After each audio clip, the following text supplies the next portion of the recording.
Very good evening and welcome. You're watching DD News Kohima with me, Sinti Rinla. A look at our top stories first. President Draupadi Murmu says that the teachings of Sri Narayana Guru went beyond the boundaries of religion, caste and creed.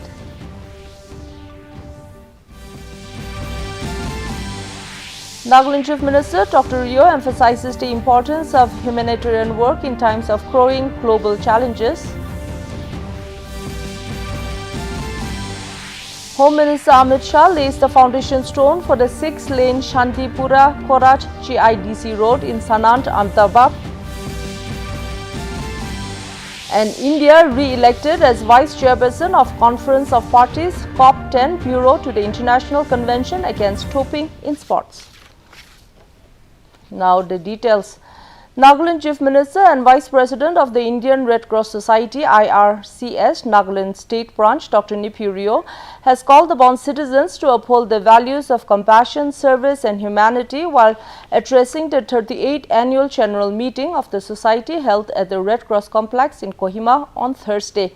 In his special guest address, Dr. Rio emphasized the importance of humanitarian work in times of growing global challenges, noting that the Red Cross continues to serve as a beacon of hope during disasters, health crises and social hardships.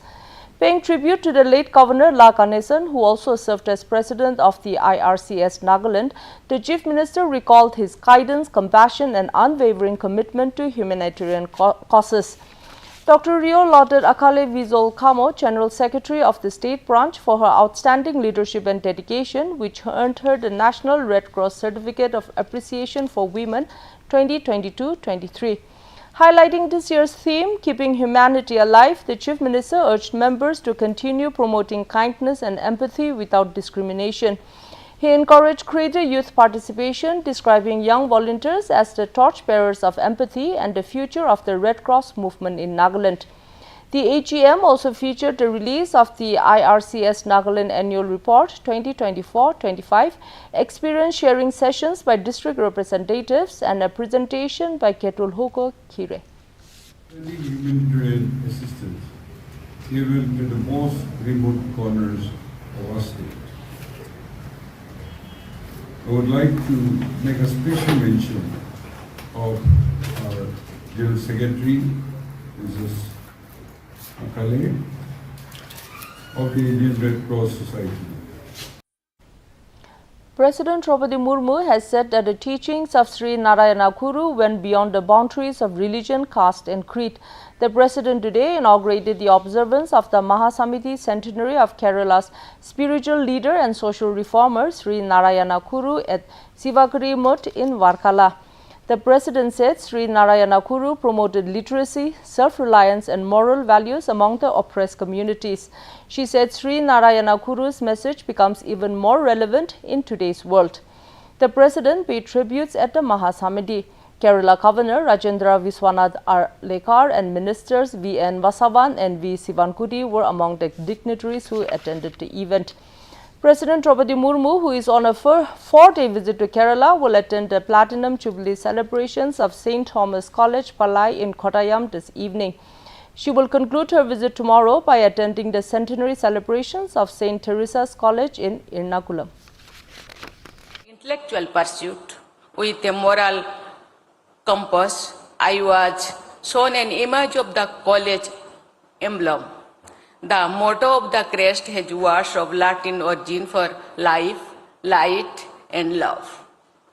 Sanctity of all forms of life, light of wisdom and love for entire humanity are universal and eternal values. Earlier today, I had the privilege of participating in the sacred observance. Home Minister Amit Shah today laid a foundation stone for the 6-lane Shantipura-Korat GIDC road in Sanand, Ahmedabad. Chief Minister Bhupendra Patel was also present on this occasion. The 6-lane, having a total length of 28.8 kilometers, will include widening of service roads on both sides, 13 bridges and a 6-lane high bridge. The traffic load on this road under the Gujarat State Road Development Corporation has increased in Sanand and its surrounding areas. Due to the movement of more than 43,000 vehicles on an average every day, there was a need to convert a 4-lane road into a 6-lane road to ease the traffic congestion. Under the project, a total of 5 new underpasses will be constructed at Ularia and Telaf at Sanand GIDC and Korach GIDC. On this occasion, Shah and Patel met the residents of Sanand and extended their New Year greetings. Prime Minister Narendra Modi today shared an article on X by Union Ministers for Ports, Shippings and Waterways, Sarbananda Sonowal, detailing how India's growing and resilient industrial base, powered by the Make in India initiatives and efforts to modernize, mechanize and digitize ports, are providing the nation with a unique strategic advantage along the busy east-west trade route. He highlights that the government's $8 billion package to rejuvenate India's shipbuilding and maritime ecosystem is not a routine budget line but a signal of ambition. Earlier, Sonowal had posted on X that the PM Sri Narendra Modi's led government's $8 billion package to reimagine, revive and rejuvenate India's shipbuilding and maritime ecosystem is not a routine budget line but a signal of ambition. He explained how India can lead the global shift to green shipping. India has been re-elected as Vice Chairperson of Conference of Parties COP10 Bureau to the International Convention Against Doping in Sport. This decision was taken during the 10th session of the COP10 held in Paris. In a statement, the Ministry of Youth Affairs and Sports said that during the conference, India has facilitated provision of interactive boards displaying the journey of the Anti-Doping Convention. The ministry added that the conference focused on discussions including strengthening governance and financing the fund for the elimination of doping in sports and others.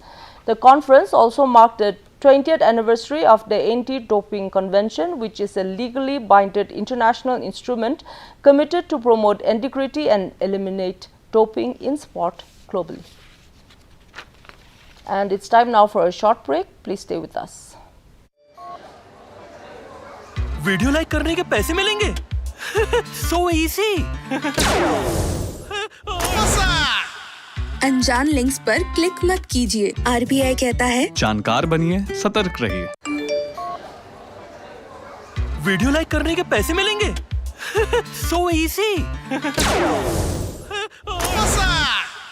अनजान links पर click मत कीजिए। RBI कहता है जानकार बनिए, सतर्क रहिए। Welcome back. The Nagaland Legislative Assembly has notified that in pursuance of the provisions in Rule 3, Clause 4 of the members of Nagaland Legislative Assembly disqualification on ground of defection rules 2019, the Speaker has been intimated that Dr. Nipu Rio, MLA, has been unanimously elected as the leader of NPF Legislature Party to the 14th House of the Nagaland Legislative Assembly with effect from 18th October 2025.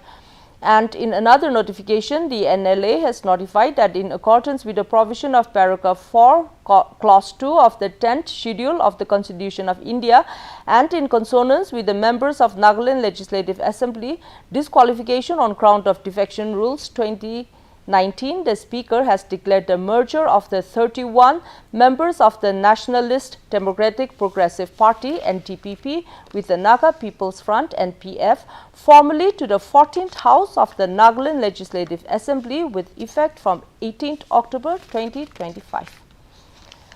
Union Minister of Commerce and Industry Piyush Goyal led India's delegation at the 16th session of the United Nations Conference on Trade and Development in Geneva, underlying the nation's growing economic stature and commitment to sustainable, inclusive development. Addressing the conference, Goyal highlighted India's transformation into one of the top 5 global economies, maintaining an average annual growth of over 7% over the past 3 years. He noted that millions of Indians have been lifted out of poverty, joining the burgeoning middle class and fueling rising incomes and demand. The minister emphasized India's leadership in sustainability, citing that half of the country's installed power capacity comes from renewable sources, with 250 GW currently operational and a target of 500 GW by 2030. While India contributes only 3.5% to global emissions, it continues to take proactive measures against climate change impacts. Koyal called on developed nations to honor commitments under the Paris Agreement, particularly regarding low-cost financing, technology transfer and avoided burden shifting through trade restrictions. Koyal also stressed the importance of South-South cooperation in areas such as critical minerals access, fertilizers and supply chain management. Highlighting India's digital public infrastructure, he noted the empowerment of 1 billion internet users and the country's technological edge, including being the second largest user base of ChatGPT globally. The Bharatiya Janata Party has raised questions over the seat-sharing arrangement within the Mahagathbandhan. Criticizing the Mahagathbandhan, BJP MP Ravi Shankar Prasad said that there are 243 seats and the alliance is contesting on 255 seats. He termed this alliance very weak. BJP leader Pratul Shah Deo said that the opposition leader's personal ambitions are so high that every leader wants to become the chief minister. The BJP leader accused the Mahagathbandhan of not doing anything for the development of Bihar. He said the NDA has made it clear that they are contesting the elections under the leadership of Bihar Chief Minister Nitish Kumar. इस चुनाव में अगले मुख्यमंत्री चेहरे के रूप में तेजस्वी यादव जी को हम लोग सपोर्ट करते हैं, जो एक नौजवान है, लंबा फ्यूचर इनके साथ में, और मेरा अनुभव से मैं कह सकता हूं, जिसका लंबा फ्यूचर होता है पब्लिक उनको साथ देती है. Election Commission has issued show cause notices to more than 1,000 booth level officers BLO in West Bengal for non-compliance with the Commission's directives. According to the Commission sources, the recruitment process for BLOs began in the state in April this year, but more than 1,000 BLOs failed to take over their charge till 17th October. They have now been served with a show cause notice demanding an explanation for violating the Commission's directives. The Commission has made it clear that if the responses to the notices are unsatisfactory, legal action will be taken under the Representation of the People Act of 1950. It is anticipated that soon a special intensive revision SIR process of the voter list is set to begin nationwide. In light of the current situation in West Bengal, the Commission is intensely and strictly monitoring the electoral process of the state. The Commission has been holding a two-day meeting since yesterday with Chief Electoral Officers and Additional Chief Electoral Officers from all states except Bihar. It is reported that the situation in West Bengal will be discussed in detail during the meeting. And it's time now to look at the weather reports across Nagaland. Kohima today recorded a maximum temperature of 25 degrees Celsius and a minimum temperature of 15 degrees Celsius, while Dimapur had a maximum temperature of 29 degrees Celsius and a minimum temperature of 19 degrees Celsius. Wokha experienced a maximum temperature of 26 degrees Celsius and a minimum temperature of 18 degrees Celsius. Mokokchung had a maximum temperature of 28 degrees Celsius and a minimum temperature of 16 degrees Celsius. Mon had a maximum temperature of 29 degrees Celsius and a minimum temperature of 19 degrees Celsius. Towards the east, Twinsang had a maximum temperature of 21 degrees Celsius and a minimum temperature of 13 degrees Celsius. Zinebuto had a maximum temperature of 25 degrees Celsius and a minimum temperature of 14 degrees Celsius. Phek had a maximum temperature of 23 degrees Celsius and a minimum temperature of 13 degrees Celsius. That's all for the weather report. And before we close, a quick look at the top stories once more. President Draupadi Murmu says that the teachings of Sri Narayana Guru went beyond the boundaries of religion, caste and creed.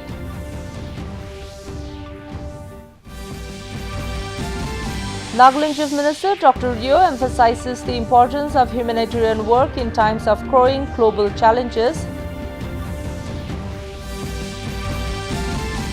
Home Minister Amit Shah lays the foundation stone for the 6-lane Shantipura-Korat GIDC road in Sanand, Ahmedabad. And India re-elected as Vice Chairperson of Conference of Parties COP10 Bureau to the International Convention Against Doping in Sport. And that's a wrap for tonight. Thanks for watching. Good night.